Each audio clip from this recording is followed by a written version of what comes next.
guys, it's Mary. Welcome back. Today we're going to do this face because we're getting ready to go out. I gotta go to the mailbox, run over to my parents' house, take care of some errands. I'm just rambling in this video and there's no direction at all. So I'm just like, I don't know if you can even handle it. Can you handle it? Let's find out. Well, this is gonna be annoying. I don't have anything really in front of me. I'm not prepared in any way. I'm going to be stopping and getting things, and then I'll get off track and forget my train of thought. And I just got out of my room. And by that I mean my bedroom. Not today, but oh my gosh. My son came home from a friend's house with a bug, and I got it. And somehow we managed to keep this from Shy Guy, which is really good because not only does he need to keep working, because they tend to lay you off where he works if you take a sick day. I know. I just find some other reason why, but you knew it was because you were sick. More importantly, with him being a 4-shot-a-day diabetic, we don't want him getting what we had because that would be awful. Trying to keep him hydrated and some food down. I don't usually get sick. All right, I might be in bed for a while with back pain, but I don't go to bed sick, and I didn't appreciate that at all. This is probably going to be the most boring get ready with me ever. What, we're not going to sit here and talk about being sick. That's for dang sure. But, you know, I just wanted to explain what's been going on with me. It gave me a lot of time to spend with the television. Like, I was in there 3 days, and you would think that I would be watching YouTube, right? Nope, I didn't hardly watch YouTube at all. I turned it on every once in a while out of guilt and watched a few videos of my friends, you know, so they won't think I don't love them, but that is seriously getting harder and harder to do. You know, watch people comment on their videos, comment on my videos. Feels like it's YouTube from sun up to sundown, and it can't be like that. So I chose to watch movies. I don't have an opinion on this yet. I haven't had really a chance to use it, but it's the Luminous Putty Primer, and I'm just looking at this and going, that would be insane to put over my pores, so we're not doing that.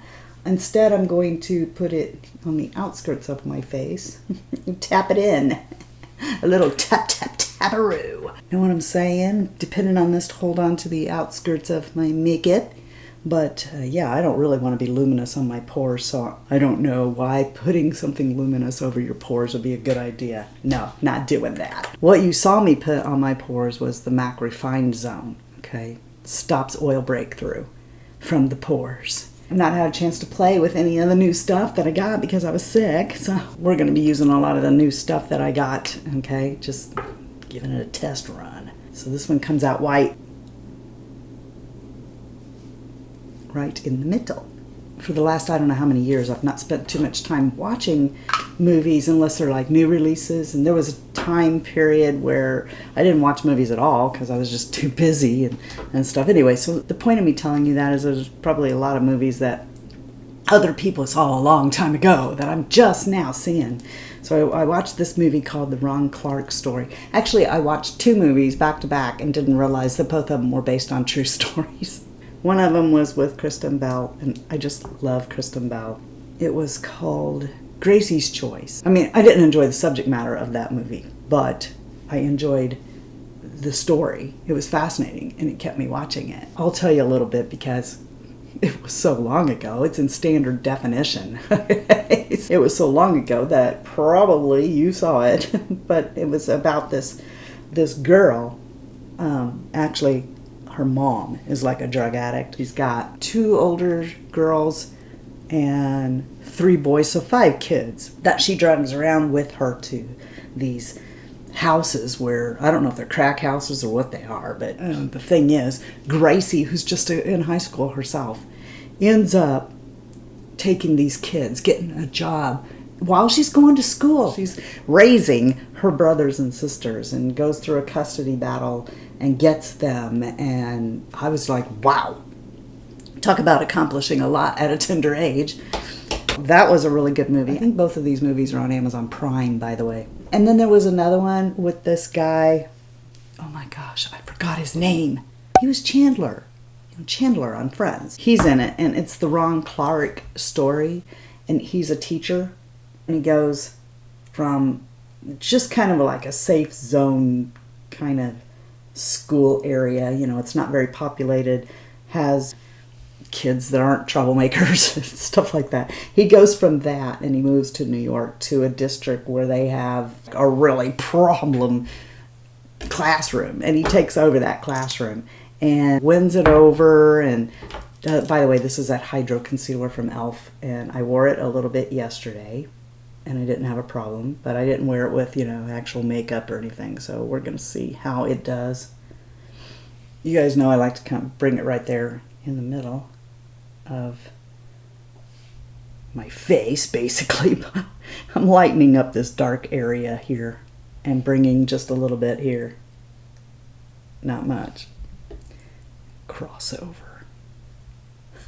So anyway, that was really inspiring, and I was thinking that these kids were about the age that I was when an instrumental teacher could have made a difference. My class that I graduated in from my high school, we could have benefited from that guy. Now, I'm not saying that I went to like one of these really rough New York schools. I did not. I mean, just a little town, you know, did a really good job. If it'll stay that way, I'll be really happy.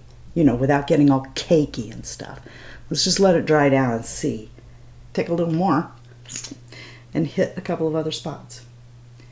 So anyway, when I was in the 6th grade, we had a teacher. I'm not going to say his name. I almost said his name. Okay, but we had this teacher and we all loved him. You know why? Because he was really fun. He was such a good teacher, he didn't teach us anything. Literally. No, I take that back. He did teach us things. He taught us how to tap dance on the desk. His desk, the teacher's desk, the big wooden teacher's desk. Yeah, he got up there and tap danced and showed us how you tap dance. And in Mickey Mouse ears. He taught us how to prepare a Jell-O bath. In all my life, it's only been a requirement for me to know how to make a Jell-O bath once. That was the night that I decided I needed to try and turn the hot tub into a big old vat of Jell-O. You might say we had a little bit too much to drink. We were going to try and make great big Jell-O shots. And also, he was having an affair with the teacher across the hall, Mrs. So-and-so. And everyone knew it. This guy did not teach our class the fundamentals, the building blocks of English. That was what he taught, English. So he was supposed to be teaching us stuff like, I don't know, prepositional phrases and stuff that I've heard of, but don't have the slightest idea to this day what they are, because why would I learn that now? It's not like I go to the Kroger and anyone says, hey, did you use the right prepositional phrase? In fact, these days, English is just totally butchered. Nobody cares about punctuation anymore. I am allowed to have those big, long, run-on sentences that I never learned how to break apart. Okay? That's totally acceptable now. I don't even have to use real words. Instead, what happened was every teacher that we had from that point forward, they just passed us on. And in the 9th grade, I actually heard a teacher telling another teacher, okay, she was disgusted by the fact that her classroom, which was part of my class, didn't know these things. And she needed us to know those things so that she could teach us what she needed to teach us. I used to love to eavesdrop. I wanted to know everything that was going on everywhere I was not. Anyway, so I heard her telling another teacher. She wasn't talking to me. But basically what she was saying was, we have no choice but to just pass these kids on. And I swear to you, my class is why there's an I-STEP exam. No, seriously though. People have been saying to me my whole life, you should write a book. But you see, I can't write a book because I can't even write an email. If I write like a business email, it takes me all day long to write said email because I have to go through and try and figure out if my punctuation's okay. I think I want to do a red lip because I'm wearing red, and yeah, I just have to let red come out and play then. So that means that I'm probably going to be toned down on the eye. We're going to use this palette, my Lancome I love this palette. Let's try this shade here first in the transition. Who was your least helpful teacher? And did it really have an impact on your life? Because this really had an impact on my life. Did it really have an impact on your life? Or did you just not like them for some reason? Did I ever tell you about my 4th grade teacher? In the 4th grade, I had this friend. God bless her. She's no longer with us. She passed away. But when she was a kid, she lived around the corner from me, and I hung out with her. I played with her as a young child, went to her house and rode the bus with her. She was a very good friend of mine, and you know, she passed away a few years back, but she was older than me, and by 3 years actually. Her mom had held her back a few grades. So she was in our grade, but she was not our age. But no one knew that. Except for me and the teacher, apparently. You ever have like a brain fart? I mean, this was my good friend. I wouldn't have done this to her on purpose. But the teacher announced her birthday, like they did, you know, when it was your birthday. Your mom could bring cupcakes and stuff into school, and everybody treated you really special, if only for that one day, because you got to get cupcakes. Everybody was good to you on your birthday. And so on her birthday, the teacher... This teacher was pretty eccentric, if you ask me. I mean, she would take our Barbies away from us that we were going to play with on recess and play with them at her desk during test time. And you look up there and she's actually playing with the Barbies. She's like, no, what, you know, and be like, way to show off. So the teacher's got the cupcakes and everything up there. She's going to be like passing them out. And she's like, today is so-and-so's birthday, and she's however old you are in the 4th grade. I don't know why I felt like I needed to correct this teacher. I wasn't thinking that this is going to hurt my friend. That was out of my mouth before I even realized.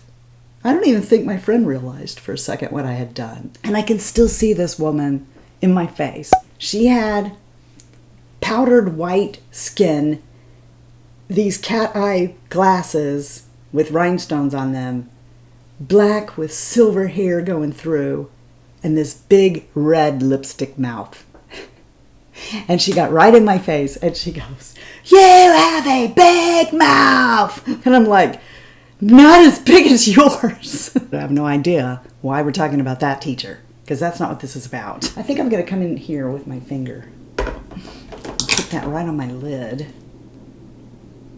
Ooh boy. I don't even know if this palette is still available. Thinking about doing another eyeshadow palette declutter. I think I've climbed back up to almost 100 palettes again. So would you guys be interested in seeing that? Or should I just do my usual and just quietly give this stuff away? I think we were talking about those teachers talking about passing us on. And they kind of had to, right? What were they going to do? Try to teach us 6th grade English. Everything they were trying to teach us, we just didn't get. I think I got C's and D's. You know, they did what they could, but we didn't know the basics of whatever it was they were needing to teach us. Cannot believe I spent the whole time talking about that. Welcome to the exciting and fascinating, both wonderful adjectives, procession of Mary's brain, where she randomly switches gears and expects you to know what has happened. We now join this derailed, a verb, conversation in progress. I always take care of everybody when they're sick. When I'm sick, they turn on the boob tube and forget I'm in the other room. And I'm laying there dehydrating. I need to go to the hospital and get an IV bag. No, it is not that bad, because trust me, I don't let it get there. I will come out and go, so you're going to feed me or what? So we had guy dinner. You know what guy dinner is, right? Guy dinner is get in the truck, go to your favorite restaurant, and bring it home for everyone. So you know what really good keto food is on Guy Diet? White Castle. So I'm like trying to figure out, what am I going to do? What am I going to do? Because on a good day, White Castle makes me sick. I opted for chicken rings. And heck, if I'm going to go that far, I might as well have a few French fries. Bring me a chocolate shake. I mean, if I'm going to go, let's go. All right. So I had about 3 or 4 chicken rings. I ate part way through a small fry and guzzled down a chocolate shake like there was no tomorrow. Shy Guy's pretty happy as a clam. I mean, he don't want me to be sick or anything, but it's not bothering him, okay? He's in there having a ball, eating food I don't let him have, okay? He's got his White Castle, he's got his big TV, and you know what he don't got? He doesn't have me sitting on the other couch going like this. What does he say? You need 10,000 words a day in. What do you think I'm doing here, okay? I am here because you guys listen to me talk. He wants me to shut up so he can watch his TV. I mean, after 40-some years, we've said pretty much everything we have to say, right? Do your husbands do that? Or do they treat you like a queen, you know, when you're sick and they just really baby and take care of you? The next night, it was McDonald's. And I ordered a double quarter pounder with cheese and just put the meat and cheese in a box. That's what I wanted, okay? Because I figure I can just eat the meat and the cheese and that'll give me protein and fat. I didn't get any fries. I got a salad. So I tried to do better the next day. And, you know, he's still happy as a clam because he's getting McDonald's. I'm like, I hope you're having fun because this is going to be over with really soon. So what's it like at your house when you get sick? Do you have a spouse who takes care of you? I feel sorry for anyone who's alone when they're sick because, I mean, as bad as that was, at least I could go out there and go, will you please? You know, I shouldn't have to tell you this, but can you please help me? I'm like, that's it. I'm moving out. I'm moving in with my BFF, and we're going to go to Hawaii without you. The only thing that was good about it was that I got to watch what I wanted to watch, and he got to watch what he wanted to watch. Because trust me, he watches some really stupid stuff. Okay, no, I'll be right back. I want you guys to know that you really are the best part of the Fritzy family. I'm not just saying that. You really are. And can I tell you a secret? If you're not having a blessed day, if you don't feel blessed, go out and be a blessing to somebody else. And then that will make you feel better on the inside. You'll feel good about what you did. And it will change somebody else's life too. So until next time, love you, see ya. Bye. And I'm out.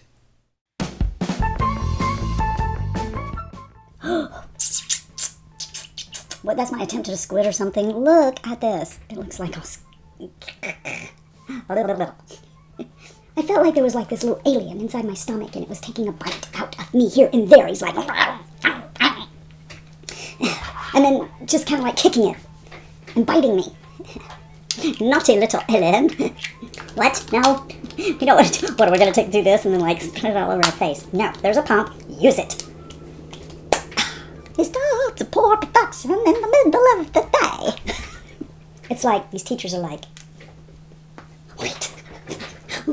That's what the teachers do. They go down the hall going. He taught us how to tiptoe on the desk. Tiptoe on the desk.